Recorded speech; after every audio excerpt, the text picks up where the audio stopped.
Yes, bonjour à tous. Yes. On veut parler d'assurance aujourd'hui. Intéressant selon moi. On va finir avec comme justement plein de questions plus underground, des questions que genre vous pouvez vous poser sur les assurances, que genre vous oseriez peut-être pas poser à votre courtier ou que genre vous avez jamais pris le temps de creuser, mais quand ça va vous arriver comme situation, vous allez être bien content de savoir un peu comment ça fonctionne. Puis on va essayer de tirer des grandes leçons de ça là, pour comprendre un peu la philosophie des assurances. On veut comprendre fondamentalement, il y a un pattern derrière ces réponses-là, il y a un pattern derrière la façon de penser d'un courtier d'assurance et d'un assureur. Fait qu'on veut, on veut vous apprendre ça aujourd'hui. Pourquoi qu'on est bon pour vous en parler? Ben moi, vous me connaissez sûrement, François-Xavier Raté, le président de Bloc Solutions. J'ai donc fondé votre logiciel préféré il y a bientôt 7 ans. Aujourd'hui, on a 10% des immeubles du Québec qui sont gérés sur Bloc. Ça fait beaucoup de monde. Puis justement, avec beaucoup de monde, ben, il y a beaucoup de monde qui vient de nous parler, comme Thomas, justement, qui vient de nous parler puis qui essaie de voir qu'est-ce qu'on pourrait faire avec ces clients-là, comment est-ce qu'on pourrait utiliser le volume qu'on a pour aller négocier des meilleurs taux puis des meilleurs avantages pour nos clients. Fait que c'est ça qu'on fait aujourd'hui. Je vais laisser Julien se présenter. Oui, bah, moi, Julien, directeur de produit, vous m'avez vu une couple de fois pour les habitudes du webinaire. Globalement, bah, je vais piloter un peu tout le développement des prochaines fonctionnalités. C'est aussi pour ça que je suis embarqué dans ce webinaire-là, là, pour prendre, pour apprendre un peu votre input aussi à la fin avec des questions-réponses, puis surtout pour vous présenter vers quoi on veut s'enligner avec toutes les données qu'on pourrait se partager, et puis avec le partenariat qu'on pourrait avoir pour lancer des assurances. Thomas, Yes. est-ce que tu voulais prendre la suite? Oui, Thomas-Louis Veilleux, fondateur d'AMC Courtier d'assurance, un cabinet en assurance de dommages, donc auto, habitation, immeuble locatif, assurance commerciale. Je suis aussi en parallèle fondateur de Livsta, un cabinet en services financiers en ligne. Donc, deux chapeaux. Aujourd'hui, c'est mon chapeau d'associé fondateur d'AMC qui m'amène ici. Évidemment, dans le webinaire aujourd'hui, je vais amener l'angle plus macroéconomique, le marché de l'assurance, comment ça fonctionne, qu'est-ce qui fait qu'un assureur pense d'une façon, un réassureur, quel impact il peut avoir chez nous ici à Québec, même si c'est une grosse firme à Londres qui est vraiment éloignée de nous. Fait que je vais amener plus cet aspect-là, alors que je vais laisser Gabrielle se présenter, mais c'est elle qui va donner plus l'aspect spécifique aux assurances liées à l'expertise en assurance de dommages. Gabrielle, je te passe la POC. Allô à tous, c'est Gabrielle Langlois. Moi, je suis courtier en assurance de dommages, c'est-à-dire je fais du particulier, mais je fais aussi du commercial depuis 2016. Et ça fait 2 ans maintenant là, que je travaille avec Thomas Louis là, chez AMC comme directrice des opérations et courtier aussi en même temps. Donc, je vais être là pour répondre à vos questions. Yes. Merci, ouais, c'est ça. Dans le fond, je vous amène un peu pourquoi on a décidé de faire ça chez Block. Genre, moi, c'est comme ça fait longtemps que genre je dis que je veux remplacer tout le monde puis que genre je veux que je veux tout faire. Mais genre là, on doit y aller avec un peu de méthode puis un peu de stratégie.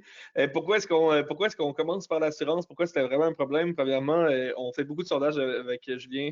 Si vous êtes abonné à nos newsletters, vous les voyez passer.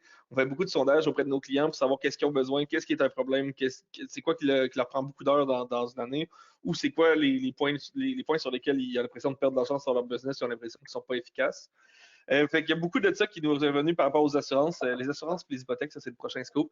Mais le courtage en assurance, c'était genre un gros problème parce que, notamment pour tout le monde qui est dans la salle, la majorité, vous avez des emails, la majorité, vous avez déjà des liens avec un courtier d'assurance. L'assurance multilogement, c'est quelque chose que c'est pas tous les courtiers qui font régulièrement, c'est pas tous les courtiers qui se spécialisent là-dedans, qui connaissent vraiment bien. Souvent, ils te posent les mêmes questions 8 fois, genre, ils te demandent ta facture de taxe municipale quand elle est disponible en ligne, puis ça aurait été moins long d'aller la chercher sur le site de la ville. Fait qu'il y a beaucoup de processus comme ça qui n'étaient pas efficaces chez les assureurs, chez les courtiers d'assurance et les assureurs. Puis ça me frustrait en tant qu'entrepreneur. Fait qu'on a décidé de faire ça dans Block pour se baser évidemment sur toutes les données que vous avez dans Block pour vous faire sauver du temps. Puis vous permettre de mettre tous vos documents d'assurance à un endroit, puis que ce soit comme clair, facile, votre assurance. Vous avez une place, c'est la même place que pour toutes les informations de votre immeuble. Alors, c'est pour ça qu'on était vraiment intéressé de le faire. Ce qu'on a fait, dans le fond, c'est qu'on s'est associé avec AMC, avec Thomas Louis, pour fonder un cabinet, dans le fond, ensemble. Fait qu'on fonde un cabinet dans lequel Bloc Solutions et AMC sont propriétaires. Puis ce que ça nous amène à faire, dans le fond, c'est que ça nous amène à vous proposer de l'assurance en bénéficiant du volume d'AMC, parce que quand tu es un courtier d'assurance, si tu pars de rien et tu es le premier client, tu es un peu nowhere, genre les assureurs vont devoir aller, ils vont pas nécessairement te faire le meilleur prix, tu vas pas nécessairement avoir le levier qu'il faut pour négocier. Fait qu'on bénéficie du volume d'AMC au niveau de la négociation avec les assurances, puis au niveau de l'expérience du cabinet. Puis on bénéficie de la vision de Bloc Solutions puis de l'efficience des processus administratifs chez Bloc. Fait qu'on vous demande des informations rien qu'une fois, toutes vos informations sont CV comme du monde. Puis les processus administratifs sont lean, sont efficients, ce qui font que vous avez votre prix rapidement, puis que genre tout marche bien. Puis ouais, c'est ça justement. En fait, ouais, justement, on n'a pas le droit de vous dire que vous allez économiser avec Bloc, mais ce qu'on peut vous dire, c'est que on est des courtiers, on n'est pas associé à aucun cabinet, à aucun assureur spécifiquement. Genre, on n'appartient pas à Intact comme toutes les sell-out. Fait que genre, on magasine pour de vrai pour vous. Le reste, je vais laisser Thomas en parler sur qu'est-ce qu'on a le droit ou pas le droit de dire. De toute façon, je laisse juste la parole à Thomas pour nous parler un peu de qu'est-ce que ça veut dire de l'assurance pour un propriétaire immobilier. Yes, en fait, l'avantage de l'idée et du projet qu'FX a amené, puis qui est tout à fait brillant, c'est vraiment l'efficacité et l'efficience. Parce qu'effectivement, la job de courtier, c'est de prendre les infos, le plus d'infos possible, puis après ça, d'aller la magasiner, puis de faire le tour des assureurs, puis de vendre le risque. Parce que chaque police d'assurance, en fait, ça s'appelle un risque. Nous, c'est dans notre jargon. Une propriété, une auto, ça s'appelle un risque. Fait que nous, il faut vendre le risque à l'assureur pour le convaincre de le prendre aux meilleures conditions. C'est ça le travail d'un courtier. Fait que plus on a d'informations, plus il est de qualité, plus il est à jour, bien, plus c'est facile de démontrer à l'assureur que c'est un risque de qualité, plus c'est facile d'aller chercher des bonnes primes, puis plus c'est facile après ça de négocier les meilleures conditions aussi, parce qu'il n'y a pas juste la prime nécessairement, ça peut être dans le volume ou dans le service ou autre.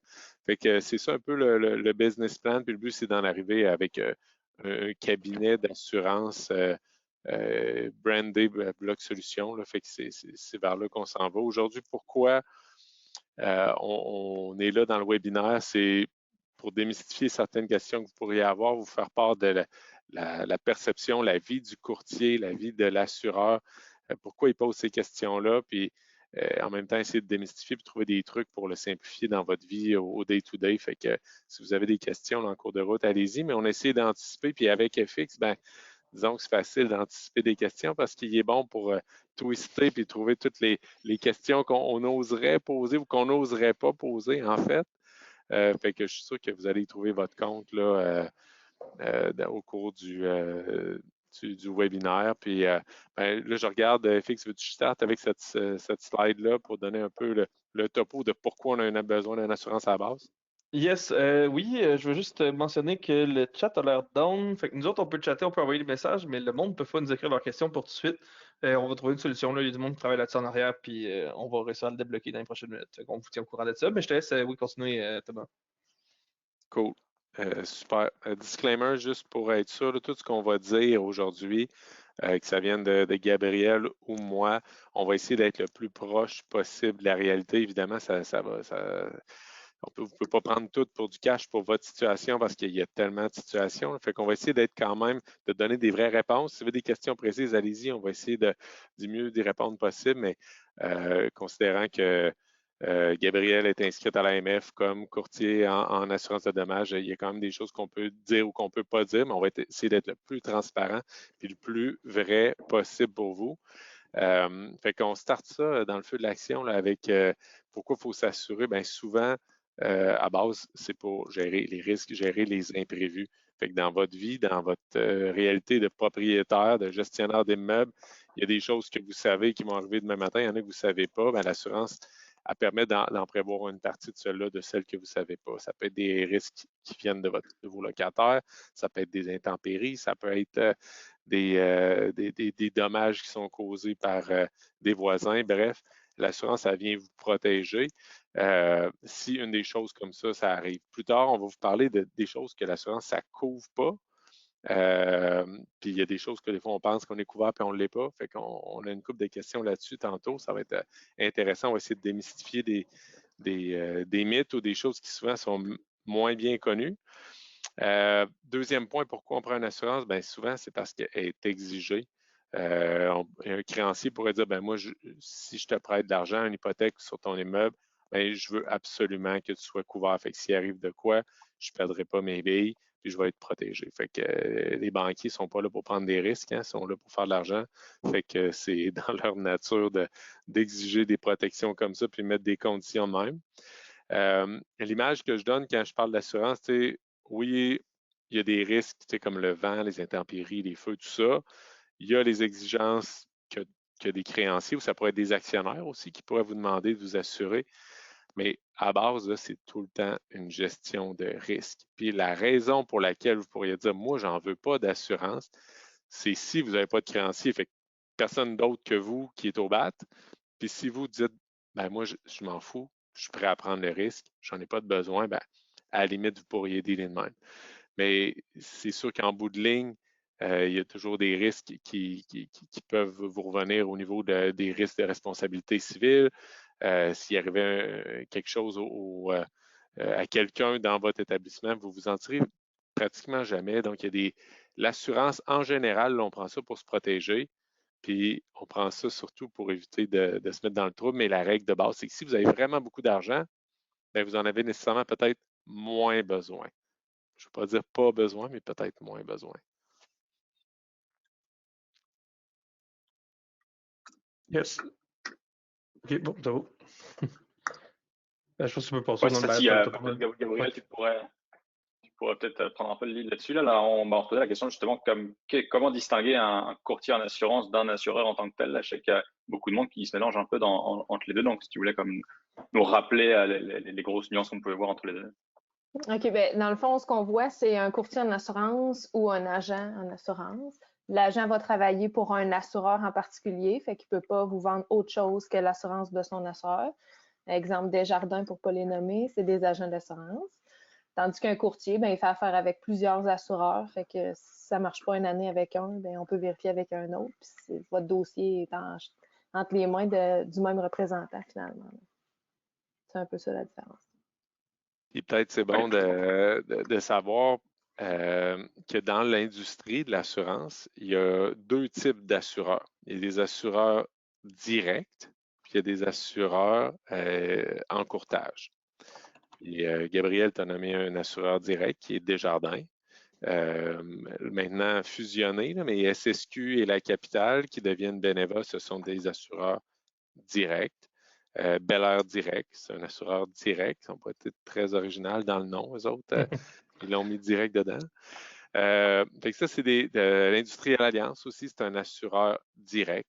Donc, quand vous appelez ces compagnies-là, vous parlez, comme Gabriel dit, à un agent. Fait que la personne qui vous fait une cotation, elle a un seul produit à vendre. Ben, elle peut avoir différents produits là, dans sa gamme qui est offerte, mais ultimement, c'est toujours le même assureur. Donc, vous faites affaire avec une entreprise, un assureur. Versus le courtage. Au Québec, en courtage, il y a, dépendamment des marchés, peut-être une vingtaine d'assureurs total. On va plus souvent en voir une quinzaine rouler. Mais ce sont des assureurs qui ne font pas de vente en direct. Ils font uniquement des ventes par l'intermédiaire de courtiers. Là, je vais en nommer quelques-uns. Intact, c'est un assureur de courtage. Il y a l'Unique. L'Unique appartient à Beneva. Donc, Beneva a comme deux branches, dans le fond. Là. Ils ont leur côté direct, puis ils ont leur côté courtage, qui font à travers la compagnie qui s'appelle l'Unique.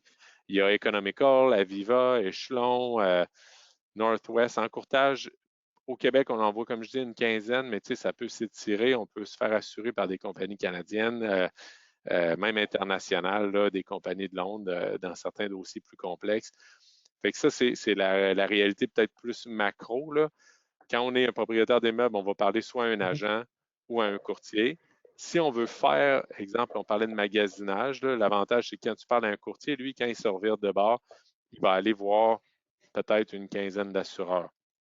Versus l'agent, quand on appelle chez Desjardins, ben, on a une cote de un seul à chaque fois. Je comprends même pas genre l'intérêt de genre l'agent à genre à être genre fair. Tu sais, je veux pas accuser les agents de rien. Je suis sûr qu'il y a du monde super gentil là-dedans, là, mais genre je comprends même pas comment ça se fait qu'un agent te donnerait genre il y a du bon sens considérant qu'il sait qu'il est tout seul à se mettre. Puis genre, 3 quarts du temps, quand tu vas chercher une soumission, tu vas aller chercher qu'une soumission à une place parce que 92% du temps, je pense que c'est ça la stat que le monde va chercher une soumission à une place. Genre, je comprends même pas genre comment ça se fait que l'agent a un intérêt économique à genre, t'as donné une prime qui a du bon sens. Je la pogne pas. En tout cas, y a-t-il un argument pour ou genre, c'est. Non? Là, Ok. c'est un bon point, mais en fait, c'est parce que ultimement, dans ton cycle, tu vas magasiner à un moment donné. Fait que eux, l'intérêt, c'est d'aller te chercher au départ. Fait qu'ils vont essayer de battre la prime que tu as. Fait que c'est là qu'il peut y avoir comme un intérêt à faire une prime qui est plus agressive. Mais sinon, ce qu'on voit beaucoup là, en direct, c'est qu'ils ont des marchés super nichés. Fait qu'exemple, un assureur direct, lui, il va dire moi, voici le type de client que j'aime, que je veux, puis je vais faire un écrémage, là, je vais juste prendre ces Ok, clients-là. ouais, puis je vais marketer à ces clients-là. Fait que, tu sais, mettons, genre, je sais pas, moi j'aime ça du risque Airbnb. Mettons, ok, là, je vais genre marketer dans les communautés Airbnb, puis genre, je vais faire des promos à TV, comme de quoi que j'assure le Airbnb, ou genre, c'est Exactement. ça, je comprends. Puis Fait que, là, ton ils peuvent exemple, c'est un dépenser pour peu, acquérir ce type de client-là. ouais, en plein ça. Puis ton exemple, c'est un peu l'anti-exemple, là, dans le sens que les assureurs directs, souvent, ils vont chercher des clients parfaits. Ils vont chercher genre le Ouais, fonctionnaire qui a une maison, 2 chars, qui n'a pas d'immeuble à je revenu, comprends. qui a peut-être Ouais, un puis là, c'est qui va deuxième dépenser en marketing chalet. pour acquérir ce client-là. Ouais, puis Contrairement, ils veulent des clients parfaits, là. Fait que ouais, contrairement à un courtier qui va vouloir comme fesser partout parce que tu sais, un courtier à la fin de la journée fait une commission que tu sois un bon ou un fonctionnaire ou pas un fonctionnaire. Fait qu'effectivement, lui a intérêt à servir tout le monde versus l'assureur direct. Je comprends un peu. Et Intéressant, puis rendu intéressant. là, tu sais, c'est des calls de business. Tu sais, souvent, c'est les directs. Puis là, je vais prendre un exemple. Puis je ne veux pas généraliser, hein, je n'ai pas la vérité. Là, je donne des exemples pour comme se faire une tête, là, puis comprendre l'industrie puis le marché, comment ça marche. Là. Mais si, exemple, il cible un assureur direct, cible un type de persona, de risque qu'il veut, ça ne veut pas dire que ça va être le même dans 2 ans. Puis c'est vrai aussi chez un direct, tu sais, pardon, chez un assureur de courtage. Exemple, si Intac assure beaucoup, beaucoup de copropriétés, ben, ça se peut que il change dans 2 ans puis que ça ne soit plus le cas parce qu'il y a une mauvaise expérience avec ce type de risque-là. Donc, si, Mhm. exemple, il y a vraiment beaucoup de copropriétés, des condos, là, puis les sinistres sont vraiment dégueulasses et mauvais pendant 2 ans, puis qu'ils font des pertes dans ce marché-là, bien, ça se peut qu'ils montent leurs tarifs pour la suite, puis qu'ils disent, bien, on n'en veut plus, on veut réduire notre exposition à ce genre de risque-là. Ou ça pourrait être des propriétés riveraines, tu sais, qui sont sur le bord de rivière, puis au Québec, on est 4 ans en ligne avec full inondation, mais ça se peut Mhm. qu'ils disent, hey, nous, là, on n'a plus d'appétit pour des maisons proches des rivières. Fait ils montent les prix ou ils ajustent leur tarification en conséquence pour en avoir moins. Ils peuvent même fermer leur marché puis dire on n'en veut plus de ça. On l'a vu, Gab, hein, à quelques occasions, là, dire hey, on est saturé dans tel type de marché, allez ailleurs. Je comprends.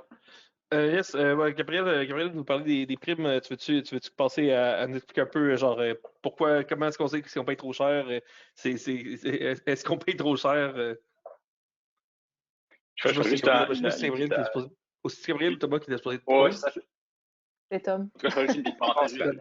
Justement, on va laisser Tom / Gabriel répondre là, mais on a pour votre information là, c'est comme sous le fait de pouvoir lever la main, vous pouvez poser vos questions. Là, c'est pas le chat directement. Là, il y a comme une petite bulle avec un point d'interrogation. Donc, sentez-vous bien à l'aise de mettre toutes les questions dedans. Puis j'en prends une à la volée, comme qui est sur les primes d'assurance justement. Il y a comme Ted qui nous disait qu'à date, lui, il a jamais été convaincu par les courtiers d'assurance, qu'il a toujours trouvé moins cher en passant en direct avec les assureurs. Donc, comme à vous de nous démontrer que comme le courtier en assurance a vraiment sa plus-value là-dessus. Là, puis comme justement, c'est un bon enchaînement avec les primes puis les renouvellements d'assurance. Je vous laisse la parole. Une bonne question. Gabriel, veux-tu que j'y aille? T'as-tu ou t'as de quoi dire là-dessus? J'y vais, parfait. Effectivement, comme je l'ai dit tantôt, là, il y a des directs qui peuvent être vraiment bons dans un marché puis super agressifs parce que c'est ce type de risque-là qu'ils veulent.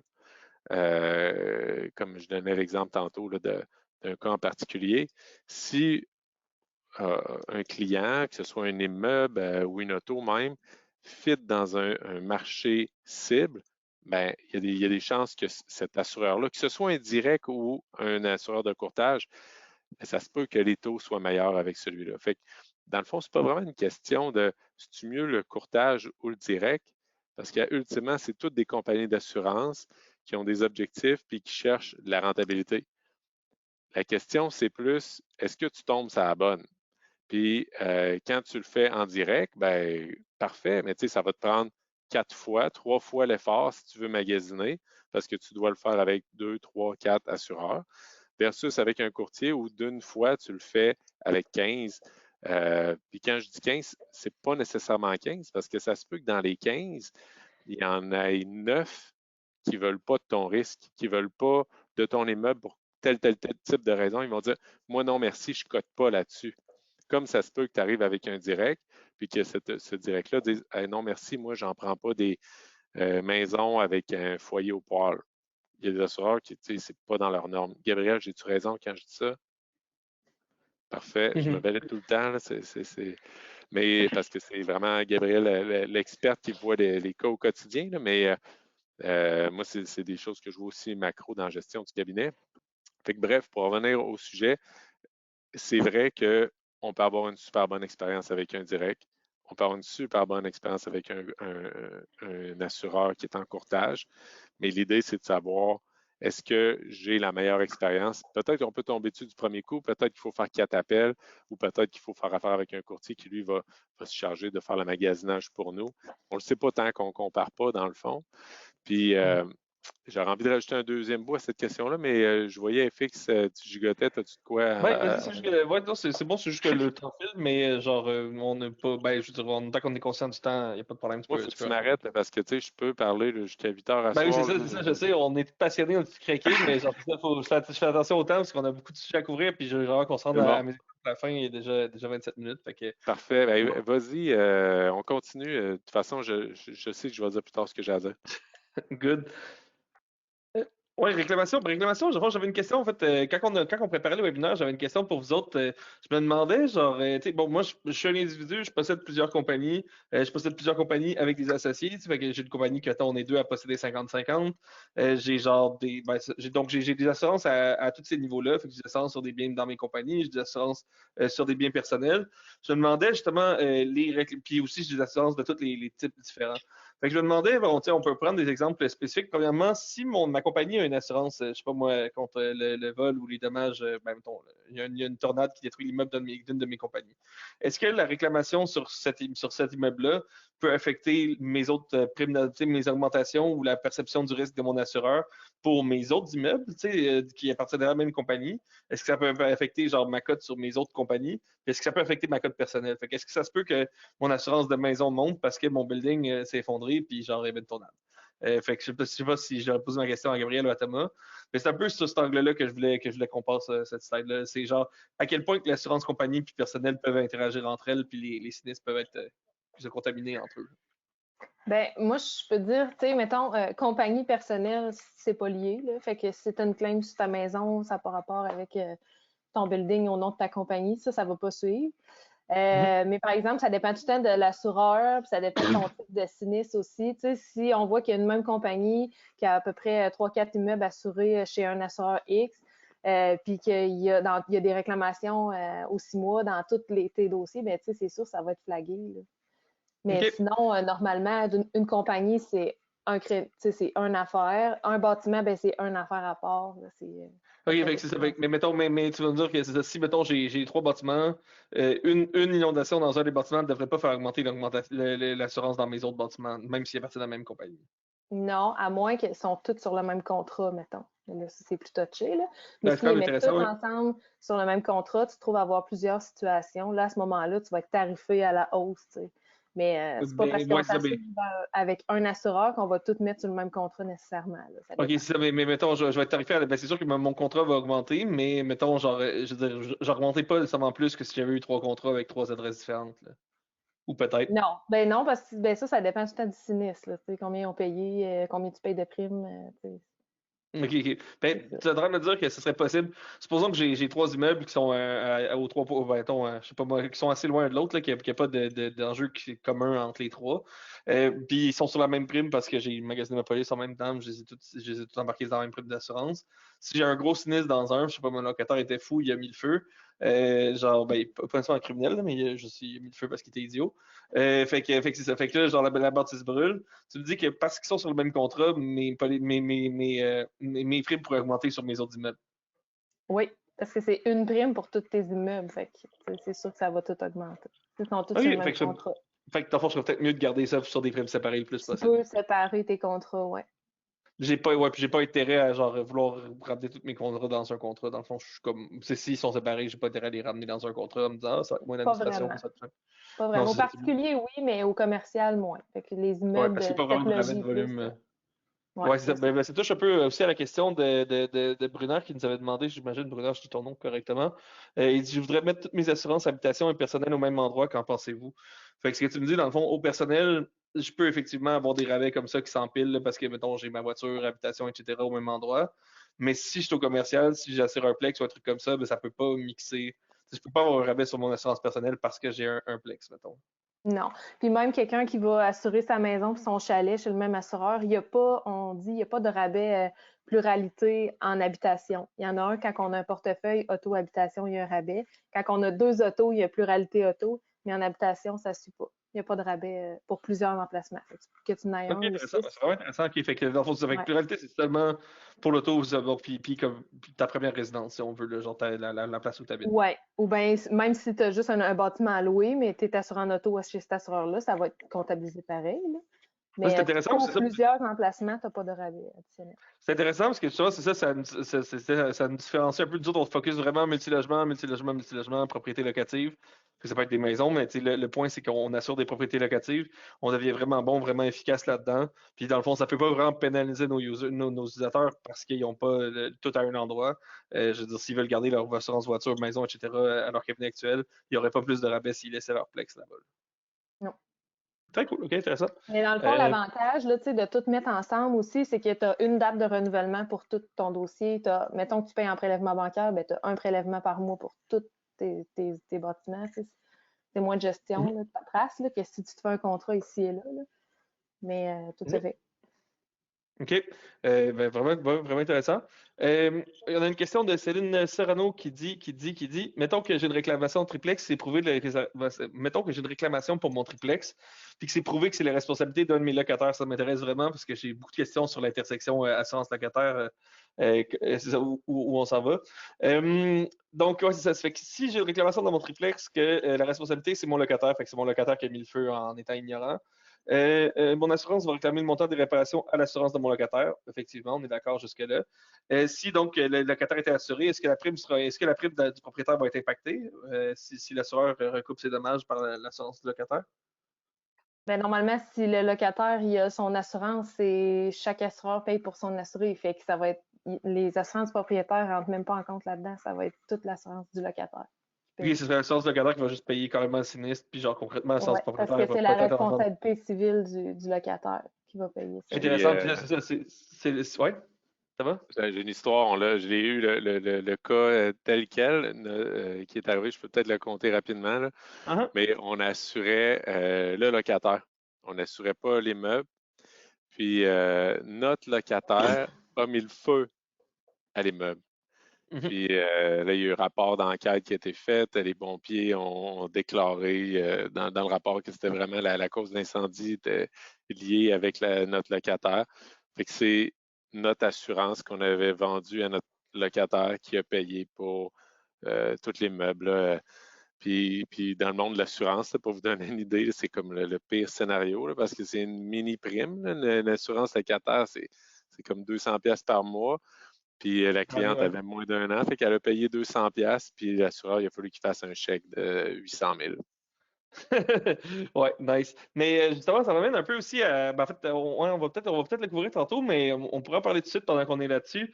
C'est quoi l'importance pour un propriétaire de s'assurer que ses locataires soient assurés? Parce que tu as dit, dans le fond, si le locataire est assuré, fine, l'assurance du locataire couvre. Qu'est-ce qui arrive si le locataire n'est pas assuré? Puis qu'est-ce que ça a comme impact sur ma prime potentiellement? Gabriel? Vas-y, Tom, là-dessus. Oui. Dans le fond, chaque cas, on ne peut pas dire, exemple, que si c'est de la faute du locataire, puis il n'y a pas d'assurance, que l'assureur ne paiera pas nécessairement. C'est du cas par cas, ça dépend. Est-ce que le locataire, il y avait une assurance, il n'y en avait pas? C'est quoi la cause vraiment du sinistre? Fait qu'il n'y a pas de réponse précise à ça. Par contre, il y a des bonnes pratiques. Puis les bonnes pratiques, évidemment, c'est sûr que si un propriétaire est capable de demander puis d'avoir les assurances de chacun de ses locataires, c'est le best parce que, un, ça le protège, ça limite ses risques. Parce que, on vient de le dire, là, on a l'exemple, l'autre bord est vrai. Là, fait que s'il est assuré, il y a des chances qu'il t'aide. Tandis que s'il n'est pas assuré, ben, tu augmentes tes risques, dans le fond. C'est sûr, ta prime augmente. Ben, c'est sûr que ton risque va augmenter. Ce que je me demande, ben, en fait, ce que je me, ouais, c'est ça, ben, je me demandais, en fait, on peut revenir là-dessus. Je vais prendre une question de Céline. Céline dit donc, en fait, non, par rapport à ce qu'on disait tantôt, là, par rapport au fait que l'assurance du locataire va gérer. Ce qu'elle dit, elle, c'est que vu que l'immeuble a des dommages, c'est l'assurance propriétaire qui gérerait le dossier, puis à la fin, il va juste le réclamer ou l'assurance locataire. J'imagine que ça peut fonctionner même des fois. Ou... Dans Ça ton dépend de cas, Thomas, l'assureur, est-ce là, que c'est. vraiment, là, ça, c'est cas par cas. Là. Oui, c'est ça, c'est autres personnes. Dans Ouais, ton cas, c'est l'assurance du locataire qui avait géré le 800 000 puis le payout de ça. ouais, OK, fait que exact. donc, c'est ça, donc ouais, ça peut dépendre au cas Mais par tu sais, cas, ça mais dépend des dossiers. Là, si ça se règle vite, si c'est long, il y a une enquête, ouais, tu sais, il y a des. dans ton cas, ça va l'air d'être assez sûr que c'est le locataire qui a causé le dommage. Fait que dans ce temps-là, c'est comme tu sais qui a appelé direct. Là. Exact. Puis tu peux avoir des assurances perte de revenus, tu sais. Et là, à ce moment-là, c'est pas l'assurance du locataire. Tu sais, c'est pour ça qu'on peut pas donner une réponse qui est vraiment applicable à tous les cas. Là. Ça dépend de chaque situation, mais ça vous donne un peu les grandes lignes. Là. Mhm. Puis par rapport à tu sais, on demandait, là, il y avait un bout de question tantôt, c'est est-ce que ça peut faire augmenter ma prime? Ben, à l'inverse, si ton dossier est bien monté, par exemple, dans ton immeuble, justement, quand tu demandes ta soumission, tu as un registre de tous tes locataires avec leur numéro de police, puis les montants de protection qu'ils ont. Ça va t'aider à avoir une meilleure prime face à l'assureur. Parce que l'assureur lui va dire hey, crime, ce propriétaire-là, il gère bien son immeuble, il connaît ses locataires. Ses locataires ont des contrats d'assurance. Fait qu'à Mhm. cote, il va vouloir t'avoir puis il va te faire un meilleur prix. C'est comme à l'inverse que ça Ouais. joue. Là. Là-dessus, même, en tout cas, un petit contexte légal pour le monde dans l'audience. Au Québec, tu n'as pas le droit de résilier un bail parce que le locataire a décidé de ne pas s'assurer ou parce qu'il a arrêté de s'assurer. Fait que si, exemple, il signe puis il prouve il donne une preuve d'assurance, au moment où c'est qu'il enregistre son bail, au moment où tu signes son bail, dans le fond, tu as seulement le droit de refuser de signer le bail. Fait que tu as le droit de ne pas prendre un locataire ou de refuser de signer un bail parce qu'il t'a pas fourni de prime de preuve d'assurance, mais tu n'as pas le droit de résilier ou de charger ton locataire plus, whatever, parce qu'il n'est pas assuré après. Fait que c'est une bonne idée effectivement de l'exiger avant la signature du bail. J'ai une question de Ted. Premièrement, il dit ça, il remettait en doute tantôt. Il nous disait que chez Beneva, lui, il a un meilleur prix à cause de son volume de ses immeubles. Je ne sais pas trop si eux autres, peut-être qu'ils ont présenté ça de même, mais que c'est peut-être pas tout à fait de même. Genre, je sais pas comment ils l'ont présenté. Là. C'est un Parce que bon point, puis j'ai failli, je voulais le rajouter tantôt en Mhm. complément à ce que Gabriel disait. Là. Ça peut être un des avantages de regrouper ultimement, là, c'est le prix, parce que dans un contexte où un assureur a plusieurs emplacements, ben, il va réduire aussi son risque. C'est Mhm. une question de volume. Là, si tu as juste Ok. une chance versus 5, ben, il peut considérer ça. C'est pas systématique, puis il n'y a pas comme de règles. Au même titre que si tu mets ta Les voitures, maison ouais. avec ton auto, tu as 15 là, c'est pas de même. C'est vraiment selon le volume, il va le regarder. Puis il peut arriver avec un rabais. Puis nous, souvent, on va l'utiliser en négociation avec un assureur. On va dire, écoute, veux-tu me prendre cet emplacement-là? C'est un 8 portes, mais le propriétaire, il y en a 5, 8 portes de même qui vont venir à échéance, à renouvellement dans l'année, puis je veux toutes les proposer. Eux, ils ont des objectifs d'affaires aussi à faire, puis ils veulent rentrer des nouvelles primes. Fait qu'ils peuvent être plus agressifs sur leurs primes, puis faire des rabais dans cette optique-là, comme de négociation, si on veut. Là. Fait que oui, ça peut avoir un impact positif, mais c'est pas automatique comme celui-là quand les pubs qu'on voit à TV là, de mettre ton auto puis tu as 10 là. Ah, c'est cool. Ouais, ben, c'est ça, c'est intéressant. Puis ça, ben, effectivement, fait que nous autres, de toute façon, dans notre produit, dans notre formulaire, on te demande la question justement de qu'est-ce que tu as exactement comme immeuble autour de ça, puis c'est clair qu'on va s'en servir pour négocier aussi agressivement qu'on peut. Par rapport, ouais, le même personne, Ted, nous disait justement, il y a un huitplex avec 8 locataires qui ont tous de l'assurance locataire, fait qu'il fait bien ses affaires avant de prendre son locataire, il s'assure qu'il est assuré. Si il y a une perte majeure dans l'immeuble qui paye, Essentiellement, il veut savoir si c'est l'assurance ou l'assurance des locataires qui paye. Je peux peut-être essayer d'y répondre, puis vous me corrigerez. Essentiellement, c'est la personne qui est responsable du sinistre. Fait que, je veux dire, la vraie question, c'est pas qui paye, la vraie question, c'est qui a foutu le feu. Fait que si c'est ton locataire qui a mis le feu par son inconscience, moi, au bureau, on avait une inondation majeure qui avait été causée par un locataire qui voulait dégeler une dinde. Il avait été fumé un joint sur son divan, puis il s'était endormi. Fait que, genre, il avait laissé l'eau à couler abondamment sur sa dinde, qui avait floodé 3 locaux commerciaux et causé des centaines de mille de dommages. Évidemment, c'est le locataire qui a causé le dommage en étant un idiot. Si ça avait été la même situation, mais un tuyau qui explose dans un mur, là, c'est le propriétaire qui est responsable parce que c'est l'immeuble qui a causé le dommage. Je me trompe-tu? Je suis pas trop Ouais, près. c'est une super réponse. Puis, tu sais, des fois, c'est blanc et noir comme tu viens de le compter, là, mais on a eu un cas, exemple, c'était le locataire, il avait mis le feu à l'immeuble, mais lui, il avait oublié de nettoyer le filtreur de sa sécheuse, ça a causé un feu. Et là, tu sais, c'est qui a fait de la négligence? C'est-tu parce que tu avais oublié? Bref, il y a des cas que ça peut mener à des enquêtes. Ouais, j'ai eu ça une fois aussi. J'ai une toilette qui a renversé sur le côté, qui fait une inondation. La toilette était-tu bien bottée après le plancher ou le locataire était juste vraiment idiot avec sa toilette puis il a donné un coup de pied dessus, tu sais? Fait que là, ça devient un peu compliqué, effectivement. Bon, plus le locataire s'est assuré, le mieux c'est, on est d'accord.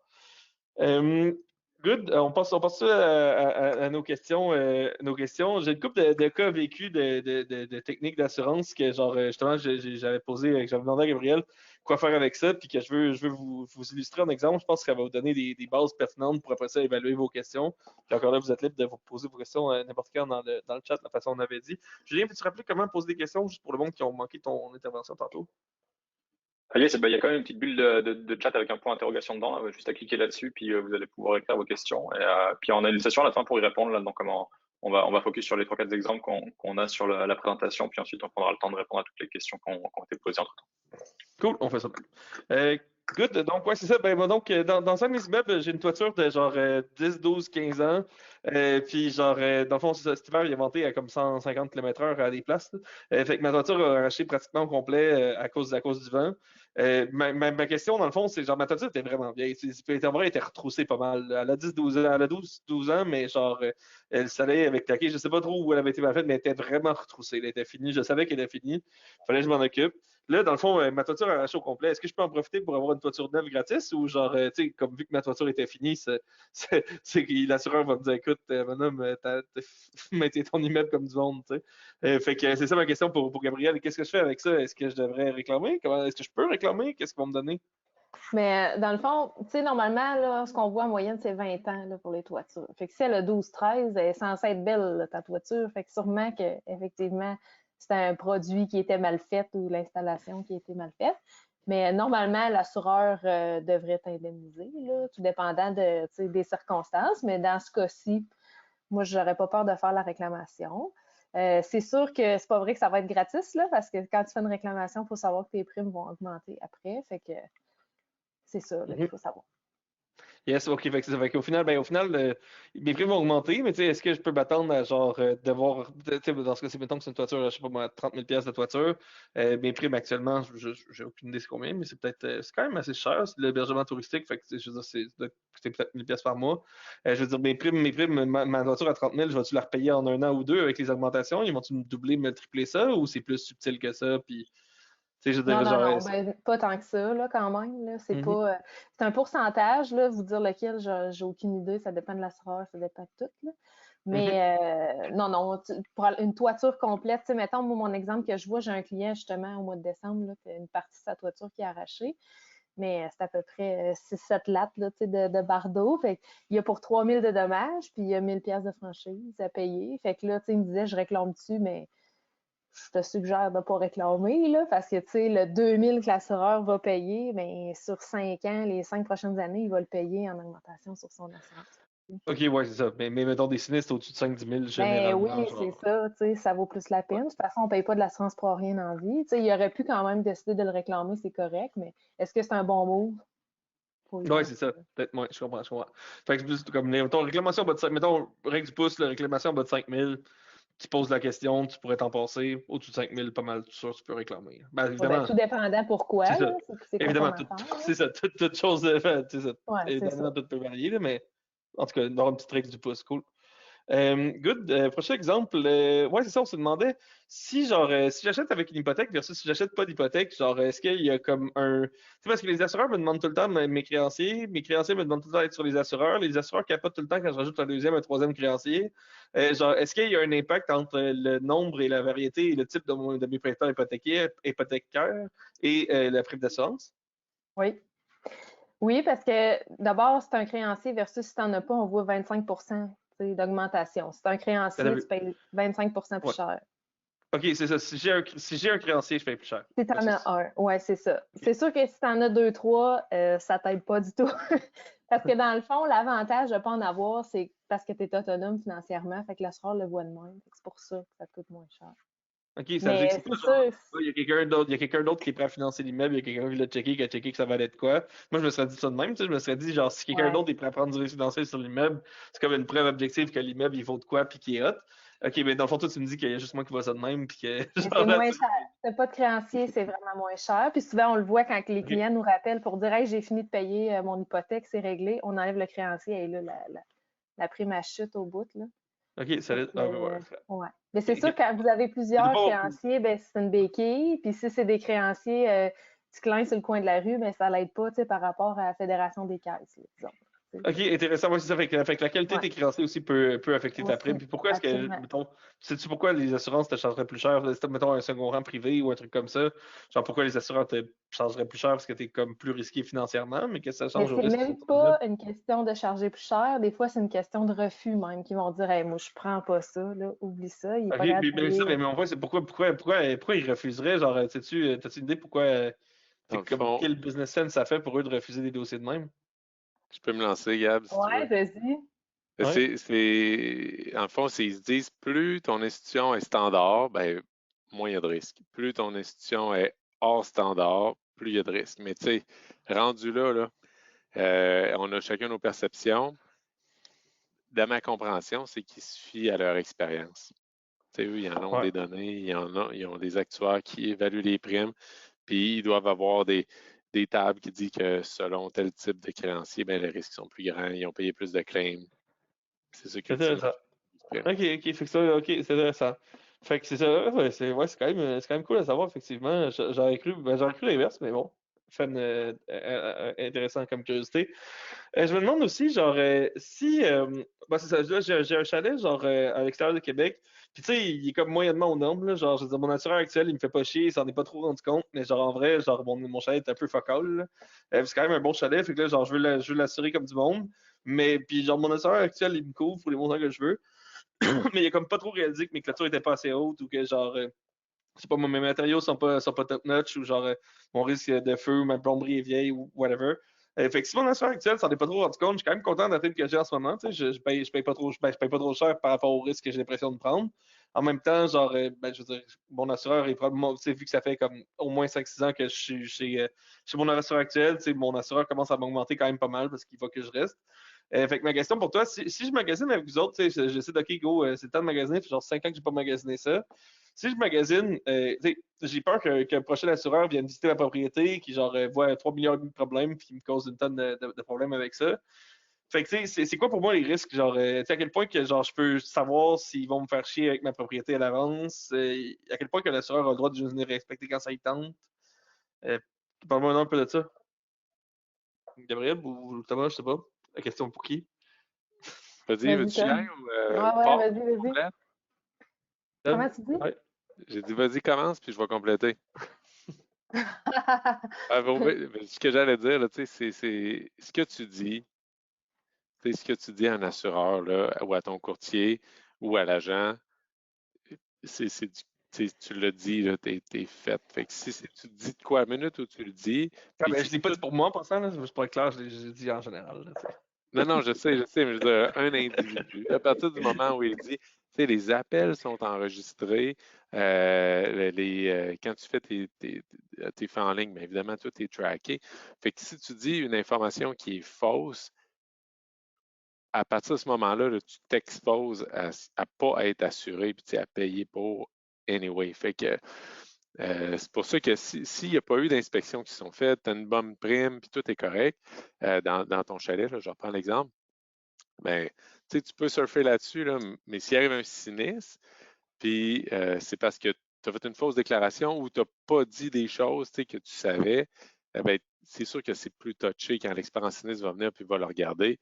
Tu es exposé là, à ce qu'il ne paye pas ou qu'il paye moins.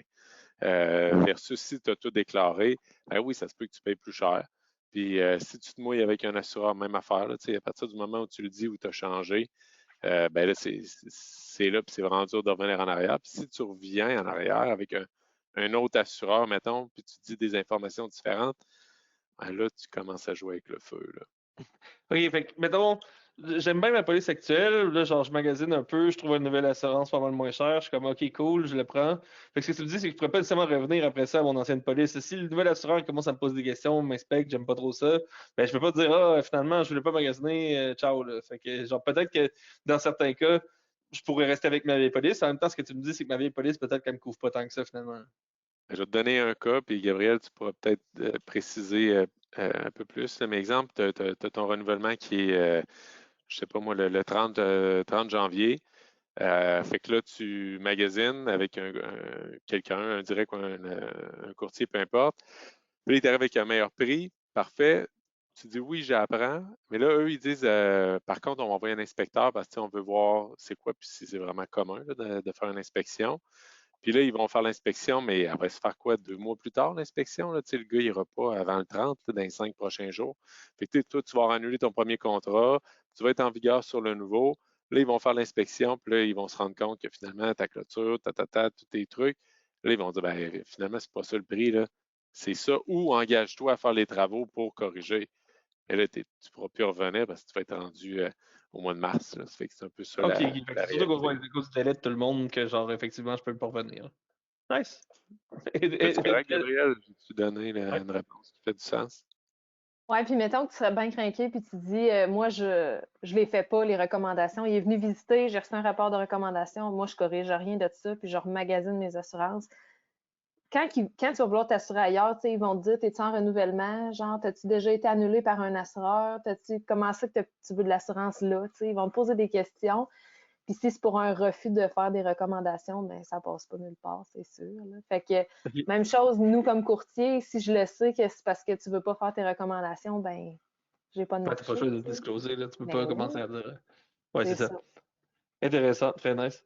Une autre bonne question, situation proche de mon cœur. Si je fais du Airbnb dans mon logement, puis mon proprio le sait pas, fait que genre, ben, mettons bon, ben, en fait, plus du point de vue du propriétaire. Fait que si je suis un propriétaire, puis qu'un de mes locataires fait du Airbnb dans son logement, mais moi je le sais pas, je veux dire, j'ai loué le logement, je veux dire, je commence pas à chercher sur Airbnb à toutes les semaines, savoir si mes logements sont listés là. Fait que je fais ma job de propriétaire, mes petites affaires. Si genre, si y a un locataire Airbnb qui met le feu au logement, est-ce que je suis couvert? Genre, le logement n'était pas utilisé comme il était supposé, mais j'avais aucune façon de le savoir. C'est une bonne question. Mais j'aime ça parce que tu cherches tout le temps, tu sais, la faille là, dans le système. Ah oui, mais là, c'est ma job. C'est comme ça que j'ai fait un bain numérique. C'est comme ça que j'ai fait des enquêtes de crédit moins cher que tout le monde. C'est ça que je fais dans la vie. Mais tu sais, en gros, ce Yes. qu'il faut savoir, là, c'est que comme propriétaire, tu as une responsabilité, là. Fait que Mhm. c'est imputable, là. Tu sais, s'ils font du Airbnb puis tu le sais pas, ben il fallait que tu le saches, tu sais. Fait que faut que tu OK. sois au fait de ce que tu fais. Moi, je connais plein de gens en logement, puis le propriétaire, il vient plusieurs fois par année pour X, Y raison, mais tu sais, il saurait, là, s'il y avait de OK, la ben, en fait, ça fait une bonne raison de genre bien gérer mes immeubles puis genre de venir faire justement une visite annuelle. Ben nous autres, on recommande toujours Mhm. genre, aux propriétaires de faire une visite annuelle dans leur logement puis de loguer leur constat là-dessus dans le blog. Fait que comme ça, ils se backent aussi au niveau du TAL. Fait que ça rajoute une très bonne raison de plus pour genre aller faire un tour des logements une fois par année au moins. Là. Voir si c'est aménagé pour Airbnb. Ça va être quand même obvious si c'est 100% meublé, super clean, puis qu'il n'y a pas de vêtements, qu'il n'y a pas de rien. Peut-être te poser des questions. Là. Fait que, OK, fait que dans le fond, ce que tu me dis, c'est comme propriétaire, je pourrais me ramasser dans le marde parce qu'il y a comme locataire qui fait du Airbnb, puis juste il me l'a pas dit. Fait que genre, ben, il me l'a pas dit, j'ai pas trop voulu savoir parce que je m'occupe Je, moyennement de mon immeuble, puis boum.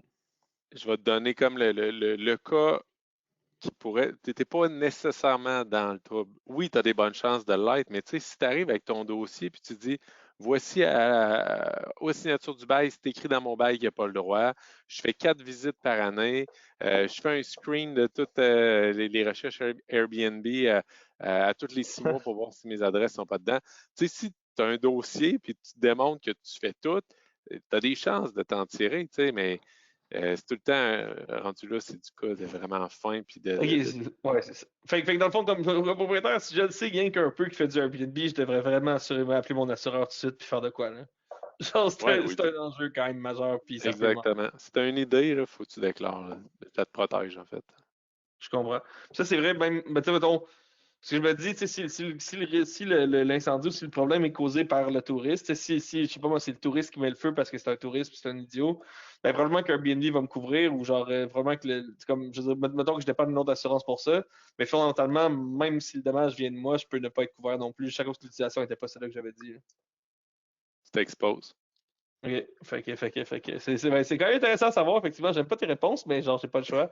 Fait que, genre, c'est pour ça que c'est pas moi qui gère le volet comme assurance. Moi, je vais genre le software et l'administration. Ça, c'est le fun à gérer. Mais, genre, mais super intéressant. Ouais, c'est ça. On va commencer à rapper. Déjà, ça fait quasiment 1 heure qu'on est là quand même. Ça a été vite. Il y avait-tu des questions qu'on voulait adresser? On va y aller vraiment vite. Désolé pour les questions, mais on va devoir comme on va répondre au maximum, mais en quelques secondes. Emmanuel Il Martin nous reste un petit 5 minutes, là. On va pouvoir déborder pareil, là. C'est pas bien grave. OK, on peut déborder un peu. Je vois juste, vous allez voir à la slide suivante, là, on a mis un QR code là, qui permet aussi d'appliquer sur. Oh, la slide, ouais. OK, bon, on va le rajouter tantôt là. En tout cas, on vous renverra le lien, mais le point, c'est que vous allez pouvoir faire des demandes de soumission pour Bloc Assurance, là. Donc, avoir les premières soumissions, et puis tester un peu comme un power user la possibilité de renouveler vos assurances. Ça me permet d'enchaîner avec la question d'Emmanuel qui demandait quand est-ce qu'on devrait commencer à magasiner des assurances. Est-ce que c'est 1-2 mois avant la fin de notre contrat? Est-ce que c'est plus? Est-ce que c'est moins? Je sais que Gabriel, tu l'as souvent dit, les délais d'un point, je les connais, mais je te laisse répondre pareil. Ouais, en fait, souvent, là, dans la majorité des cas, vous allez recevoir votre renouvellement 60 jours avant. Fait que le best, c'est dès que vous le recevez, vous avez votre nouvelle prime, vos protections, ben, là, c'est le temps de magasiner. Ça laisse le temps aussi aux assureurs de se placer, là, puis d'analyser votre risque comme il faut. Là. Fait que, on dit en 60 jours, c'est pas le maximum, là, parce que vous n'aurez pas vos documents avant, ça serait bien surprenant. Il y en a qui l'envoient juste 30 jours avant, mais le délai n'est pas plus court que ça normalement. OK. Puis, ouais, j'ai quelqu'un qui dit, c'est ça, fait que finalement, on peut pas savoir le calcul précis de l'augmentation de la prime. L'augmentation de la prime, c'est genre, c'est un peu selon la volonté des dieux du crédit puis les dieux du reste. C'est affecté évidemment par le code des crédits, c'est affecté par, genre, justement, les réclamations, mais comme il n'y a pas de formule exacte. Puis, ce qu'on disait justement, c'est comme, en bas de 5 000, c'est comme probable que tu vas te ramasser à leur payer au courant des prochaines années. En haut de 5 000, c'est moins probable. Ben, encore là, le seul hack qu'on peut faire, là, c'est t'appelles ton courtier ou ton agent, là, si tu as confiance en lui, puis tu sais, tu as une bonne relation, là, évidemment. Nous, on peut rentrer la claim, puis faire comme une nouvelle demande de soumission, puis dépendamment des cas, c'est sûr ça ne marche pas pour des gros immeubles et des cas complexes, là, mais pour un petit immeuble ou une maison, là, on est capable d'avoir un estimé de ça pourrait coûter combien, mais souvent, c'est pas un chiffre qui est à prendre pour du cash, là, mais ça peut donner une idée, un sens. Oui, c'est quand même cool. OK, fait quoi? OK, fait que genre, je peux te dire, avant de réclamer un 10 000 d'inondation au sous-sol, je peux t'appeler en disant, regarde, j'en ai vrai pour 10 000 à réclamer au sous-sol. Ça va, tu sais, sais-tu combien ça va faire augmenter ma prime? Tu vas pouvoir me dire, ah, comme tu sais, je le teste, c'est peut-être 20 30 ça va être dans ce range-là. Puis je peux faire mon calcul et vérifier de mon côté que ça fait sens. C'est très, très approximatif parce que les soumissions qu'on fait, c'est bon 60 jours, tu sais. Fait qu'après ça, il est libre de changer son tarif, l'assureur. Fait que si le renouvellement n'est pas proche, là. C'est clair. OK, ben, super, ouais. Très, très intéressant. C'est quoi la fréquence des inspections? On parlait tantôt des inspections des bâtiments, justement. Si j'ai tout le temps le même assureur, est-ce qu'il il va inspecter peut-être une fois au magasinage ou une nouvelle prime, mais est-ce qu'il revient m'assurer systématiquement après 2, 3, 4, 5, 10 ans, 20 ans? Ou si je suis là, Normalement, non, mais ça vous prend des rénaux idéalement dans les 20 dernières années. S'il n'y a pas de rénaux, c'est sûr qu'ils vont y aller. Si c'est centenaire, ils vont y aller. Fait que, mais si vous avez des rénaux vraiment récentes, il y a possibilité de s'en sauver. Mais sinon, si vous restez chez le même assureur, normalement, il n'y a pas de raison qui retourne au fil des ans. OK, pas de raison qu'il retourne, mais il y a le droit d'y retourner si ça tente. Oui, mais tu sais, vous allez être avisé de ça, puis c'est pas on se comprend, comme pas à porte, salut, j'arrive. Non, c'est pas le SWAT, là. Mais l'idée, c'est que normalement, à chaque renouvellement, tu vas divulguer tes rénaux, tu vas divulguer qu'est-ce que tu as fait, fait qu'il est informé de ce qui se passe. Les questions sont toutes posées à chaque renouvellement. L'exemple, les chauffe-eau sont-ils changés? Fait que si tout est beau à chaque renouvellement, il ne demandera pas. Là. Je comprends, je comprends. Donc, ça, c'est good. Ensuite, il y avait quoi d'autre comme question? Donne-moi une seconde. Il restait Emmanuel qui disait, elle s'est fait dire par je suppose, son assureur, qu'elle ne pouvait pas assurer son triplex, son condo locatif tout seul, qu'il fallait absolument qu'elle assure avec son assurance maison personnelle. Ça a-tu rapport avec quelque chose ou c'est genre une fabulation d'un courtier vendeur? Non, c'est très possible. C'est OK, vraiment puis possible. Il y a pourquoi? plusieurs assureurs qui veulent avoir le risque principal pour OK, toi, tu veux assurer. dire, OK, fait que c'est pas possible dans le sens que son assureur voudrait pas l'assurer tout seul, mais genre, nous autres, pourrait, n'importe quel autre courtier pourrait l'assurer sans avoir Non, non, son assurance c'est habitation très personnelle. possible. C'est très possible. Dans le fond, ce qu'elle dit, là, c'est vrai. Là, OK, c'est très possible de se faire oui, assurer, fait qu'elle oui, s'est fait oui, niaiser. c'est ça. Non, OK, fait que non, c'est c'est qu'elle s'est vraiment, fait ça se niaiser peut. somehow, genre comme, c'est ça, ou son courtier direct, mettons, actuel, est genre, ah ouais, OK, cool, prends tous tes produits chez nous, sinon tu pourras jamais t'assurer, tu seras peut-être pas fait une Wicca. Non, c'est ça. C'est que ce qu'elle s'est fait dire, c'est vrai. C'est ça que je OK, dis. OK, je comprends, Dans le purée. fond, Fait que oui, parce que l'assureur, il y a plusieurs On va y assureurs arriver. qui ne veulent pas avoir les bâtiments loués seuls. Ils veulent avoir la maison avec, le principal. OK, Ça arrive. des vrais assureurs, toutes les discussions directes, pas directes, il y a des assureurs qui sont juste pas Oui, là s'ils oui. n'ont pas la maison. Oui, oui, ça arrive. Ça se peut, là. Qu'est-ce qu'elle s'est fait dire, c'est très, très possible, oui. OK, je comprends. Mais c'est pas nécessairement vrai pour tout le marché dans le sens que si tu es ouverte à changer d'assureur, tu peux trouver un assureur qui va prendre un seul des risques. Ça existe, oui, oui. OK, je comprends, Ça c'est va ça. dire que la meilleure prime, Ouais, c'est ça. peut-être pas. Fait que c'est probablement vrai pour l'assureur qui a dit au niveau de cet assureur-là, Ouais, mais genre, c'est pas nécessairement vrai au niveau de tous les assureurs. Fait que c'est pas parce que c'est pas comme tous les assureurs qui pourront pas prendre son bloc. C'est juste comme certains assureurs qui veulent c'est pas ça. prendre son bloc sans avoir son C'est indemnisation. ça, ouais. Je vois, excellent. C'est clair. Une dernière question. Après ça, on va fermer on va wrapper le webinaire. Attends-moi une seconde, je vais lire les questions. Attends un peu. On peut avoir l'assurance proprio, jamais utilisé ce codo que j'essaie, je loue, mais je l'ai jamais assuré. Je comprends l'assurance propriétaire. Oui, ouais, c'est ça. Donc oui, oui, effectivement, dans le fond, ce qu'elle dit, c'est que elle a un condo qu'elle détient, mais qu'elle met en location, qu'elle n'a jamais eu d'assurance propriétaire dessus. Elle a envoyé ça à une compagnie d'assurance, mais genre ça s'est fait refuser. Il faudrait voir pourquoi spécifiquement ça s'est fait refuser, mais c'est ça, elle s'est fait refuser.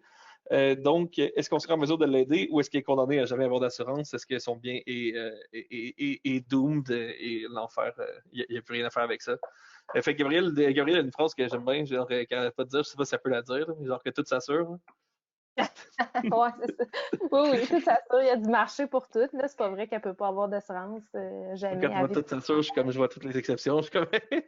Mais sûrement que vu qu'elle n'a pas d'historique d'assurance depuis un bout, puis il doit avoir des raisons pour ça, ben c'est sûr que les primes vont être plus élevées, mais au fil du temps, tu sais, ça va s'ajuster, là. J'ai pas le OK. dossier, fait que, mais oui, oui, c'est possible, on peut le regarder, là. OK, cool. Excellent. Fait que ben, c'est good. C'est quelque chose que, ben, en fait, tout le monde qui est au webinaire, on va vous envoyer un lien par courriel pour soumettre vos propriétés. À partir de là, vous allez pouvoir, dans le fond, vous avez un formulaire, vous remplissez tout sur le formulaire. Notre vision, notre objectif avec le formulaire, il est long, il y a beaucoup de questions dedans, mais notre vision avec ça, c'est qu'on vous repose jamais de questions, tu sais, que vous le certifiez une fois, vous l'envoyez par là, puis vous n'entendrez plus jamais parler, ça va être clair, ça va être mis dans nos dossiers, puis vous allez avoir une copie de ça sur bloc. Fait qu'on on nous invite évidemment à le remplir, puis on va pouvoir vous aider. Fait que même chose pour Samantha. Samantha, c'est intéressant, non? Fait que Samantha, même chose, tu peux aller remplir le formulaire que tu vas recevoir dans le courriel dans les prochaines minutes dès qu'on a terminé le webinaire.